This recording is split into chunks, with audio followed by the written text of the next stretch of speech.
the guards say threats emailed to a number of schools in County Clare, forcing some of them to close earlier this morning, weren't credible. But they are investigating the incident. And Padraig McMahon is the head of news for the Clare Echo. Padraig is with me on the line. I believe this email was sent overnight, Padraig. Good afternoon, Andrea. Yeah, schools in County Clare became aware of the threat, which was made in the early hours of Tuesday morning. The email threatened that items were placed around a number of schools in County Clare, and the person who sent the correspondence claimed to be armed with multiple firearms. The threat stated that it would be one of the most prolific attacks in Irish history, and it also stated that a manifesto was issued to the local newspaper, but this was not received by the Clare Echo or any media outlet in County Clare, I'm led to believe. The threat was issued to an approximate dozen or so schools in the county, located in Shannon, 6 Mile Bridge and Ennis, who were then advised to close until 12 p.m. today. Some of them have reopened, while others have remained shut for the entire day. Then shortly before 10 a.m, a spokesperson from Gardaí confirmed that the security threat was not credible and that there was no ongoing risk to the public. And then across County Clare this morning, Andrea, there was a sense of panic and chaos.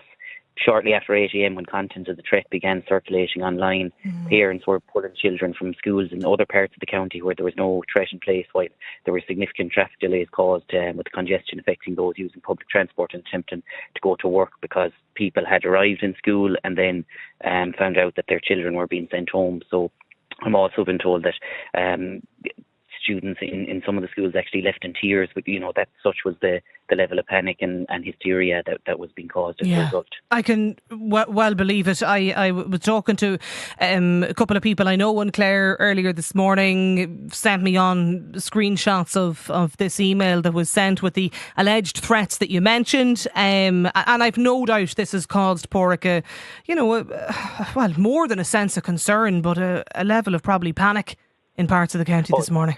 Yeah, definitely there's been a sense of panic. Phones have been hopping and people are just really on edge.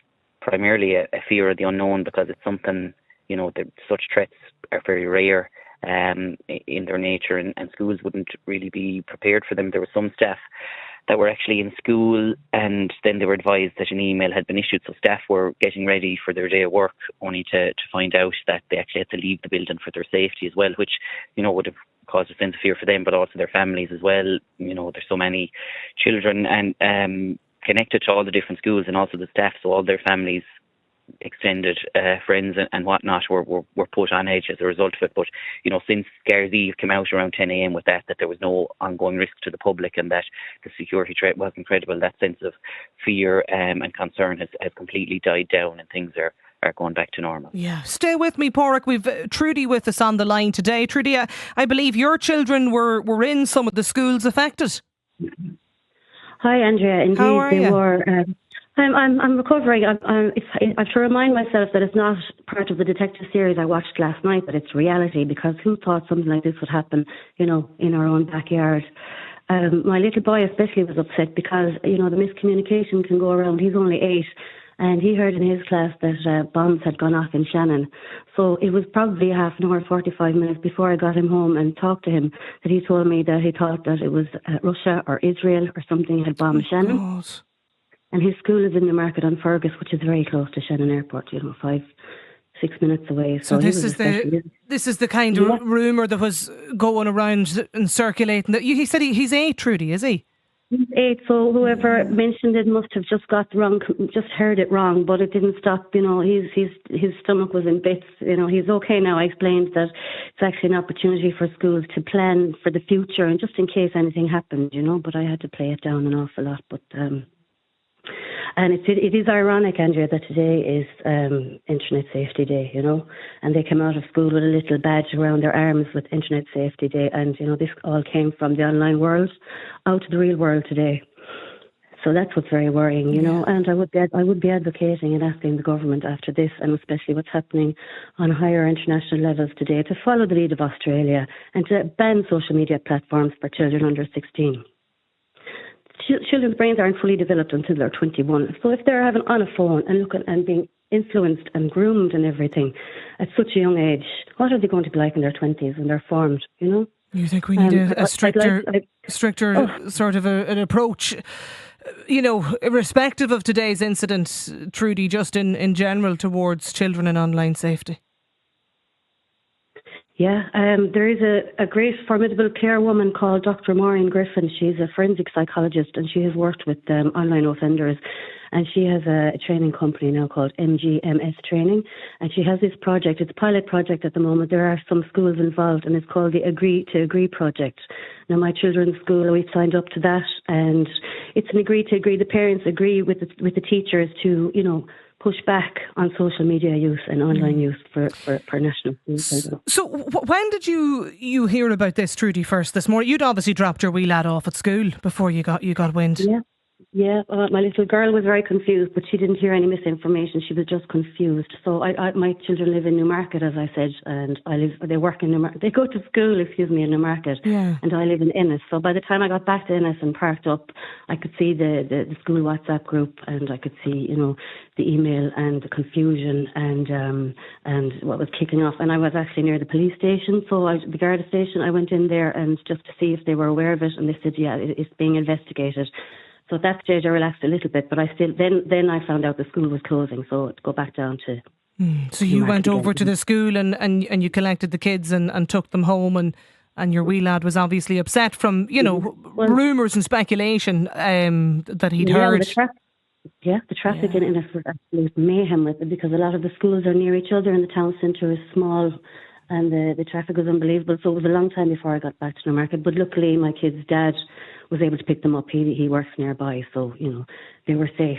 Yeah, I know. Look, I can only imagine, Trudy, for parents today. And I should say, if you're just tuning in to us, if you're just joining us, the guards have confirmed there was no credible risk with regards to these threatening emails. There is no ongoing risk either to the public. Yes, they are obviously investigating the incident, and they too are liaising with some of the schools across County Clare. But just in case, if you're only joining us, just to restate that, we can't state it enough, I'd say, today. I think we've got Kieran with us on the line as well. Kieran, good afternoon. Good afternoon. You two children in one of the schools affected as well, I believe. Yeah, I had a child, a boy in one of the schools and a girl in an all-girls school. They're both secondary schools, so it was probably more measured compared to Trudy dealing with an 8-year-old. But yeah, just, they had got the bus into school, all seemed fine, and then at about 20 to 9, there was a text from the son saying people are threatening to shoot Ennis schools, and come collect me. So we hadn't received any communication from that school, but we at that point, but we had from my daughter's school, and that they were going to go about their daily business as usual. But then it changed to go collect the kids, and we got notification from my son's school too that the school would be closing at 10. So I suppose they're more mature than primary school kids. So look, but I suppose then, like my daughter mentioned, that a couple of first years you could see were a bit upset, but so they, the schools obviously made the call. They would have had their reasons for that. Maybe it's just better that they are with their parents. There was a bit of confusion, ambiguity, because look, I mean, yeah, that the threat has been circulated in social media. People have seen. You'd have deep sympathy for that family who were involved there and all that. Yeah, well, I know it's been circulated all right online, and the guards have said it's not credible. But your point is, I suppose it was that moment earlier this morning that. For you as a parent, where you were going, you were thinking till I wasn't aware and hadn't seen that. Well, you were half thinking that, well, is it a good idea for us having to go collect? If there was a mass shooter on the rampage, would it be a good idea for us to be going in, and everyone going outside, But obviously, there was just a bit of. But again, you'd have to trust that the authorities and the school authorities had their rationale for it. And look, I'll be honest, it was momentarily hysteria. I was asking what was it like. And they said, I would say they were more animated than panicked, And how are your own kids now, Kieran? Yeah, they were fine. Now, look, the young fella for that 3 or 4 minutes, I would use the word, because we were on the phone to him, was animated more than panicked. But, they were, you kept on hearing this term, God, this is like Texas or somewhere. But They were fine. The school,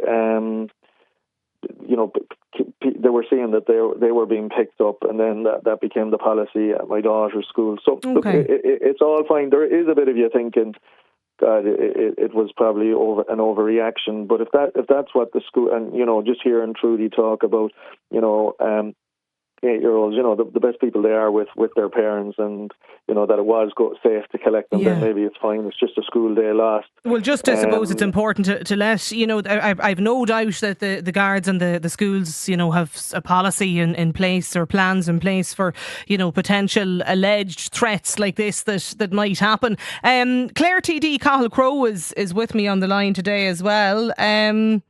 Cathal, by all accounts, it would appear that these plans and policies they did kick in quite early today, and the guards were able to reduce any stress or pressure and rule out that this threat was in no way credible. Yeah, hi Andrea, thanks for having me on. First of all, this morning I was doing a school drop-off myself. I was bringing my 3 children to school, and very grateful to get a message from our school confirming that they had liaised with the guards and things were safe. The kids could enter school. So, look, prior to becoming a TD, I was a teacher myself for 15 years. Every single school would have what's called a critical incident plan. So it's there, it's a document, it's rehearsed. Schools would know, now you can't budget or foresee an incident like this, of course, unfolding, but schools would know that, there's a communication stream, there's steps to follow, and where possible, that was followed really well today. Now, there's always a chasm of inaccurate information, and is this a real threat, is it not, is it credible? So, as you were waiting for, I suppose, information flows to come, I contacted senior guards this morning, and I can't disclose it was a private call, but I'm very confident early on today they were fully on top of this in County Clare. They're actively investigating it. There's a lot of questions and facts to be established. There's also a lot of discussion happening online, and I think, look, that is inevitable. That's the society we now live in. But it's welcoming to hear that it's not a credible threat. It's safe to go to school. And I think on Garda Síochána we need to be given a bit of space. If the threat isn't credible, they need to establish who was behind this. Was there a prank, a hoax or whatever? And there's a name of a young fella circulating, and is that right either? So look, I think it's in the realm of Garda Síochána now. And well, they are investigating it, and to be given space to do that. And I suppose I've no doubt they'll ask the public to refrain from further speculation as well. I know some of it was out there earlier this morning online, but I suppose if people could maybe let the guards do the investigating and not bother doing it themselves, it might help. But it would certainly appear, though, Cathal, from talking to people today, and we've heard Trudy and Kieran's stories there, the steps were taken, the children were sent home, and normal school will probably resume tomorrow. Yeah, I suppose what we have done schools is my own children would start school at 9:20. There will be other schools who would have a morning club or an early drop-off facility. So really you could have children, certainly at primary level, I'm less au fait at second level, but you could have children being dropped off anything from kind of 8 o'clock in the morning till 9:20. So the reaction and the communication from different schools, I think, would reflect the time at which information was coming to them. So some schools were living nearby the quote-unquote threat area, so they immediately closed and sent people home. Others had time was a luxury, I suppose, to some of them. They were able to get the information from guards and communicate that. Regardless, I think all the right steps were followed. And look, the guards were on top of this very, very quickly with an excellent division here in Clare.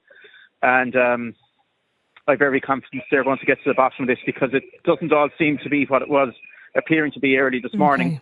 That doesn't take from how serious the whole thing is, and I hope that they fully get to the bottom of this and establish the facts and take whatever actions they need to happen. Well, we have asked the Department of Education as well if they would like to comment, or perhaps maybe the new Minister for Education on the issue. So if we get any further developments on that, we'll bring that to you. Do you think there's a place, Cathal, should the Department of Education be out speaking to parents today? Yes, it is a school scenario, so look, I'm sure we will hear from the Minister soon enough, but the most important communication of all today was to hear from Garda Síochána that the situation was under control, there wasn't a risk, and children could go to school. That's the most important thing. I'm sure we will hear from the Minister of Education shortly. She would need to make a statement, I think, on this, and we will hear from her, sure enough, I'm sure in that regard. Look, it is safe to go to school. Most parents these days are on communication platforms with the school like Aladdin or Text Alert. So all of those kicked in. So ironically, it was modern technology methods that raised this hoax or scam or whatever we're calling it now. But it was also modern technology platforms that allowed information to be relayed quickly to parents, both during the live incident and subsequently to say that it was safe to return to school. So hats off to the schools and hats off to Garda Síochána. There's a bit of explaining to be done now to children. If it has been a hoax, and I think that's certainly what you would believe it is at this point. Like I have to explain, as my wife does, to our children, and that conversation is going to happen right through County Clare this evening, because children will be alarmed by these things. It's not a normal start to a school day. It's quite a distressing and stressful start.